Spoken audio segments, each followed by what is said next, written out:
Aqui algumas fotos.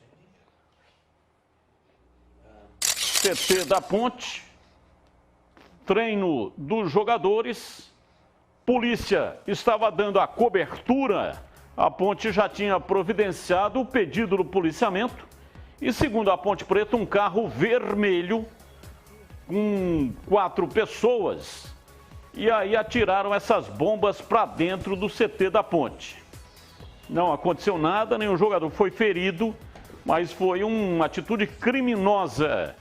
A polícia, inclusive, fez uma perseguição, não conseguiu apanhar, não conseguiu pegar os vândalos, mas um segundo carro, segundo a nota da Ponte Preta, que estava dando apoio a esse carro vermelho, teve a placa identificada, ou as placas identificadas.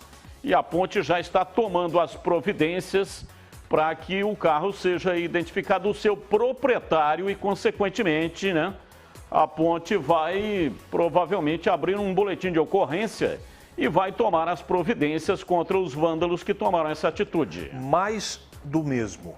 Quantas vezes a gente assistiu isso? E em quais dessas situações deu algum resultado? Em nenhuma delas. Lamentável, Tigrão. Com a palavra, o Ministério Público, o delegado de polícia responsável pela área e o juiz de vara criminal que vai receber o caso. Eu prefiro não consagrar esses caras aí, não dá muita repercussão não. Aí é um problema legal, aí foi cometido um crime e ele tem que ser punido. Só isso.